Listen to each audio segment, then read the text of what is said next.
Hello guys, welcome back. और इस video में हम लोग देखेंगे एक और टीसीएस का कोडिंग प्रॉब्लम। तो ये सीरीज़ बेस्ड प्रॉब्लम है। बेसिकली टीसीएस वाले बहुत सारे सीरीज़ बेस्ड क्वेश्चन आजकल पूछने लगे हैं, तो ऐसे क्वेश्चन को आप बिल्कुल स्किप नहीं कर सकते। पहले वो सिंगल सीरीज़ बेस्ड क्वेश्चन पूछते थे, आजकल क्या होता है कि एक ही सीरीज़ में दो दो पैरेलल में सीरीज़ चलती हैं। तो इस क्वेश्चन को देखते हैं। तो nth टर्म हमें क्या करना है, प्रिंट करना है। आपको जैसे मान लीजिए बोलेगा 1 2 3 4, अगर 4 इनपुट होगा तो इसमें फोर्थ टर्म कौन सा है, 1, तो 1 हमें आउटपुट देना होगा, राइट। तो इस सीरीज़ को पहले सही से समझते हैं, राइट, और फिर हम कोड करेंगे। तो ये हमारा सीरीज़ है। अगर इसको हम ध्यान से देखें तो इसमें बेसिकली दो सीरीज छुपा हुआ है। पहला 0 2 4 6 8 10 12, ऐसे ही ये सीरीज़ आगे बढ़ रहा है। तो आप समझ गए होंगे कि इसमें हर बार दो ऐड कर रहे हैं। और जो इवन पोजीशन पे सीरीज चल रहा है उसमें 0 1 2 3 4 5 6 7 एंड 8, तो इसमें +1 का एडिशन हो रहा है, राइट। तो ऑड टर्म वाला जो सीरीज है समवट ऐसा है 2 4 6 8 10, और जो इवन टर्म वाला है वो 0 1 2 3 एंड सो ऑन। एक इम्पॉर्टेंट चीज़ और नोटिस कर सकते हैं, जैसे ऑड टर्म्स, जैसे अगर मैं 4 की बात करूं, 4, तो ये 1 2 3 4 एंड 5, ये फिफ्थ टर्म है मेन सीरीज़ का। फिफ्थ एक ऑड नंबर है। अगर फिफ्थ को 5 डिवाइडेड बाई 2 करें और इसमें +1 करें तो 5 डिवाइडेड बाई 2 क्या होगा, 2.5। तो बेसिकली 2.5 जो रिड्यूस होगा वो किस में रिड्यूस होगा, 2 में रिड्यूस होगा। 2 + 1 क्या होगा, 3। तो ये बेसिकली जो फिफ्थ टर्म होगा वो ऑड सीरीज़ का थर्ड टर्म होगा। तो आप देख सकते हो ऑड सीरीज़ में जो थर्ड टर्म है वो इक्विवेलेंट है मेन सीरीज़ के फिफ्थ टर्म के बराबर, राइट। इसीलिए यहाँ लिखा हुआ है odd term n divided by 2 + 1। अगर हम इवन टर्म की बात करें, जैसे 6 की बात करें, 6 टर्म यहाँ पर क्या है, 2 है, तो यहाँ पर जाएं 6 डिवाइडेड बाई 2 क्या होगा, थर्ड टर्म। अगर हम थर्ड टर्म की बात करें तो क्या है, 2 है, राइट। तो इसका बेसिकली हम यूज़ करेंगे अपने कोडिंग में। अब हम बेसिक चीज़ समझ गए, अब इसको हम लोग इम्प्लीमेंट करते हैं। तो आईडी पे चलते हैं। यहाँ पर बेसिकली मैं C++ यूज़ कर रहा हूँ इम्प्लीमेंटेशन के लिए, लेकिन आप जिस लैंग्वेज में कंफर्टेबल हो आप ईजिली इम्प्लीमेंट उसको कर सकते हो, ठीक है।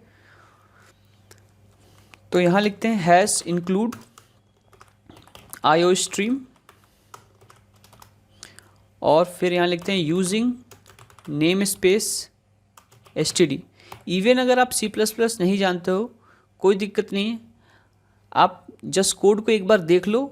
जब आप कोड को एक बार देख लोगे तो आप किसी भी लैंग्वेज में इसको इम्प्लीमेंट कर सकते हो, चाहे वो जावा हो, चाहे वो पाइथन हो, चाहे वो सी हो, राइट। फिर भी अगर आपको दिक्कत आती है तो आप कमेंट बॉक्स में कमेंट करके बताओ, अगर ज़रूरत होगी तो मैं उस लैंग्वेज में भी वीडियो बना दूंगा या सोर्स कोड प्रोवाइड कर दूंगा। और यहाँ लिखते हैं int मेन। अब देखिए हम दो फंक्शन बनाते हैं। जो पहला फंक्शन बनाते हैं int ऑड टर्म के लिए, अगर हमें ऑड टर्म जनरेट करना हो तो ऑड टर्म में बेसिकली क्या था, हम फिर से आते हैं पीपीटी पे।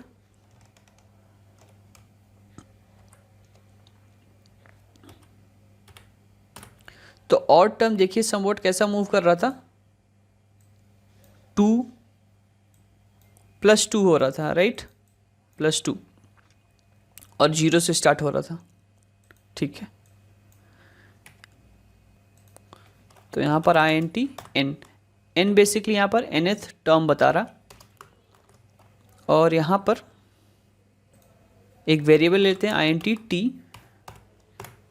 जो फर्स्ट टर्म है वो 0 है इसलिए 0 ले लिया, और यहाँ लूप चलाते हैं INT i इक्वल टू 2, क्योंकि फर्स्ट टर्म तो 0 ऑलरेडी है, तो 2 से लेके n तक n i प्लस प्लस, और t equal to t plus 2, क्योंकि नेक्स्ट टर्म कैसे मिल रहा है, प्रीवियस टर्म में 2 ऐड करके, और वो टर्म कैलकुलेट हो जाएगा, फिर उसको क्या कर देंगे हम लोग, रिटर्न कर देंगे, रिटर्न t।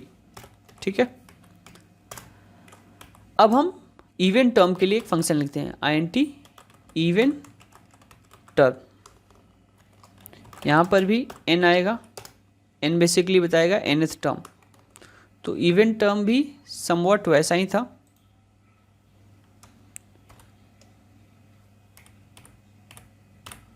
इसमें स्टार्टिंग कहाँ से थी, 0 से थी, फिर 1 2 3 एंड सो ऑन। तो यहाँ पर INT t इक्वल टू फिर से 0 लेते हैं, और यहाँ पर for INT i equal to 2 और i less than equal to n and i plus plus, और यहाँ पर लिखते हैं t इक्वल टू, या डायरेक्टली हम लोग कर सकते हैं t प्लस प्लस, क्योंकि एक से ही वैल्यू को क्या करना है, इंक्रीज करना है, तो डायरेक्टली हम लोग t प्लस प्लस कर सकते हैं, राइट। और अब t को रिटर्न कर देते हैं। अब मेन फंक्शन में आते हैं और यहाँ लिखते हैं INT n, और बेसिकली ये क्या इनपुट ले रहा है, nth टर्म को, तो n इनपुट कर लिए। If n modulus 2 double equal to 1, it means कि क्या है, n ऑड है। अगर n ऑड है तो हमें क्या करना होगा, सी आउट ऑड टर्म को कॉल करना होगा, और यहाँ पर क्या पास करेंगे, basically n divided by 2 plus 1, जैसा कि हम लोग ने डिस्कस किया था। एल्स सी आउट इवन टर्म, और यहाँ पर n डिवाइडेड बाई 2 कर देंगे,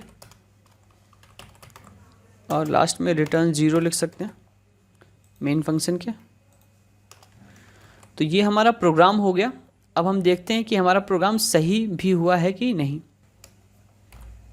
तो यहाँ पर 1 2 3 4 5 6 7 8 9 10 11 12, तो 11th टर्म क्या आ रहा है, 10 आ रहा है, ठीक है, और 12th टर्म क्या आ रहा है, 5 आ रहा है। तो ये दो टेस्ट केसेस पे हम लोग अपने प्रोग्राम को टेस्ट करके देखते हैं। अगर सही आता है इट मीन्स हमारा प्रोग्राम सही काम कर रहा है। तो प्रोग्राम को रन करते हैं और यहाँ 11 इनपुट करते हैं। 11 में हमारा आंसर क्या आना चाहिए था, 10, तो 10 आ रहा है, बिल्कुल सही। एक और टेस्ट कर लेते हैं 12 के लिए। तो 12 के लिए क्या आउटपुट आना चाहिए, 5, तो 5 आ रहा है। तो ये हमारा प्रोग्राम बिल्कुल सही काम कर रहा है, राइट। तो इस तरीके से ऐसे सीरीज़ बेस्ड प्रोग्राम कर सकते हैं। और अक्सर TCS में आजकल दो सीरीज़ को मर्ज कर देते हैं। पहले एक सिंगल सीरीज़ पूछा करते थे, लेकिन अब क्या करते हैं, दो सीरीज़ को मर्ज कर देते हैं। तो कई बार स्टूडेंट को क्या होती है, डिफ़िकल्टी हो जाती है थोड़ा सा, कि अगर सिंगल सीरीज़ होता है तो कैलकुलेट कर लेते हैं, लेकिन जब डबल सीरीज़ मर्ज हो जाता है तो थोड़ी सी दिक्कत होने लगती है। लेकिन हम लोग को परेशान होने की ज़रूरत नहीं है। क्यों? क्योंकि हम लोग दोनों अलग अलग सीरीज़ को आप क्या करो, अलग अलग फंक्शन बना लो और उसके अकॉर्डिंगली कॉल कर लो, तो चीज़ें बहुत ही सिंपल हो जाएंगी, राइट। लेकिन थोड़ा प्रैक्टिस बहुत ज़रूरी है, क्योंकि जब भी कंपटीशन होता है तो वहाँ एक टाइम बाउंडेड मैनर में हमें कोड को एग्जीक्यूट कराना होता है।